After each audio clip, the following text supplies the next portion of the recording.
মহালয়াতে আমরা প্রতিদিনই প্রতি বছরই আর কি ভোরবেলায় এই দিন মায়ের কাছে আসি। আমাদের এখানে ইছামতি নদীর ওপারে সংগ্রামপুর বলে একটা জায়গা আছে, সেইখানে এই জাগ্রত মায়ের মন্দির। এই মায়ের মন্দিরে আমরা প্রতি বছরই সকালবেলায় আসি, এসে মায়ের কাছে পুজো দিই। প্রতিবারের মতন এবারও এসেছি। আমাদের মতন অনেকেই মায়ের দর্শন করতে এসেছে।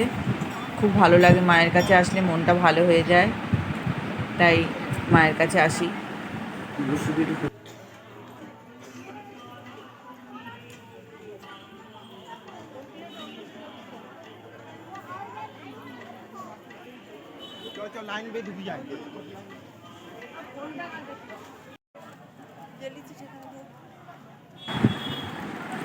এই যে আমার এক বান্ধবী আমার সাথে গেছিল, বান্ধবীও পুজো দিচ্ছে। আমরা ধূপ মোমবাতি জ্বালাচ্ছিলাম, সবাই পুজো দিচ্ছে, সবাই দাঁড়িয়ে আছে, চারিদিক মন্দিরটা ঘুরে ঘুরে দেখছে।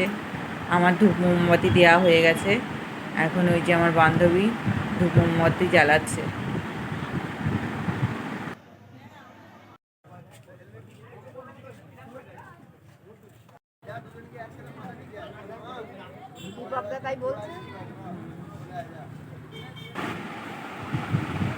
এই আমরা পুজো টুজো দিয়ে এই আবার বাড়ি ফিরছি।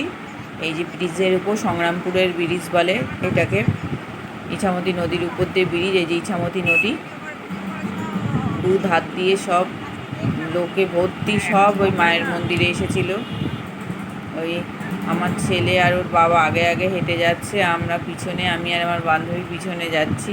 এই হচ্ছে ইছামতি নদী।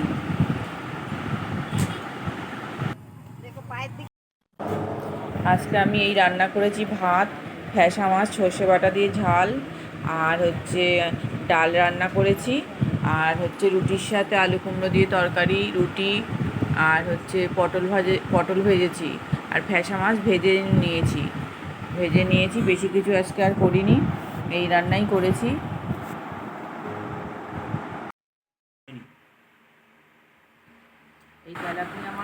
দেখো, পরে গিয়ে আবার বাজার থেকে মাছ নিয়ে এসেছে, পার্শে মাছ আর এই তেলাপিয়া মাছ।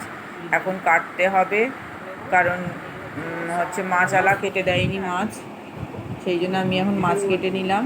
আর এখানে এই যে রুটি তরকারি ওর বাবাকে দেবো খেতে, আর আমি ওটস খাবো, ওটস বানিয়ে নিয়ে চলে এসেছি। এই ওটস খেয়ে নিচ্ছি এখন বসে। ছেলেরকেও খেতে দিয়ে দিয়েছি, ছেলেরও খাওয়া দাওয়া হয়ে গেছে। এখন এই ওটসটা খেয়ে তারপরে মাছটা কাটতে বসতে হবে।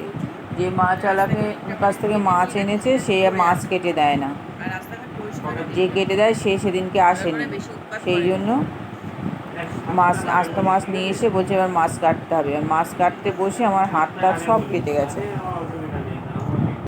সকালবেলাটা এত সুন্দর লাগছিল, হ্যাঁ ভোরবেলাটা খুব একটু কষ্ট করে রোজ যদি ওঠা যায় ভালো লাগে সকালবেলাটা। আমার বান্ধবীটা পড়ে গেছে ব্রিজের উপরে, এত লোক হয়েছে, মানে হেঁটে যাওয়াই যাচ্ছে না, সব দুই সাইড দিয়ে বসে আছে। এইবার একটা বউ এমন মানে পাগলামি করছিল, হাঁটতে হাঁটতে এমন করে ধাক্কা দিয়েছে, পড়ে গিয়ে পাটা কেটে গেছে। এই দেখো আমার দিদি এসেছে বিকেলবেলায়, দিদি শাড়ি নিয়ে এসেছে। এবার এনে বলছে কোনটা দেখ, কোনটা তোর পছন্দ সেটা তুই নে, আর তারপরে যেটা থাকবে সেটা আমি নেব। আর একটা মার জন্য, মাও দাঁড়িয়ে আছে, মাকেও তো বলছে দেখো হচ্ছে তোমার পছন্দ হয়েছে কি না। ঢাকাই শাড়ি নিয়ে এসেছে, ওরা শান্তিপুর গেছিলো, শান্তিপুর থেকে নিয়ে এসেছে। আমাকেও যেতে বলেছিল, আমি যাইনি। তা হচ্ছে আমি ওই রানী কালারের শাড়িটা আমার ভালো লেগেছে, আমি ওইটা নিয়েছি। দিদি বললো তাহলে থাক, হচ্ছে তুই এটা নে, আমি সবুজটা নেব। আর মারটা তো মার ঠিকই আছে, ওটা কোনো ব্যাপার না পছন্দ করার। দেখো শাড়ির ভিতরটা কি সুন্দর হয়েছে, সারা শাড়িতেই ছোট ছোট বুটি বুটি কাজ আছে। কেমন লাগছে শাড়িটা বলো। দিদির শাড়িটাও দেখাচ্ছি, মার শাড়িটাও দেখাচ্ছি, দাঁড়াও ভাঁজ করে নিই। তোমাদের হচ্ছে কটা করে শাড়ি হয়েছে। আমি এবার শাড়ি টাড়ি কিনিনি কিছু, এই দিদি নিয়ে এসছে। অনেক শাড়ি রয়েছে, শাড়ি পরাই হয় না। এই দেখো এটা মার শাড়ি, মার শাড়িতেও সাদা শাড়িতেই কাজ, ছোট ছোট কাজ। মার শাড়িটাও ভালো হয়েছে। মা দিদি বলছে যে দিদির মেয়ে পছন্দ করেছে শাড়িগুলো, দিদি পরেনি, দিদির মেয়েই পছন্দ করেছে, যে ভালো হয়েছে। এটা দিদি নিল। এই কালারটা ওর মিটিংয়ে লাগলো ভালো। এই কালারটা কেমন হয়েছে? সবুজ কালার। ও এটার ভিতরের কাজটা আলাদা, এই যে সবুজ লাগে না পাটিতে। হ্যাঁ, এটাও ভালো হয়েছে।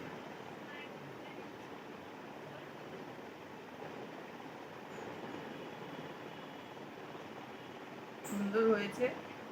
আর ওরা গেছে, ছেলে মেয়েরা গেছে হচ্ছে, ওরাও কিছু কেনাকাটি করবে। ওরা হচ্ছে মলে গেছে, স্টাইল বাজার। এই তাপস হয়ে গেল কি করে, আর একটু পরে কেনাকাটি করে ওরাও আসবে।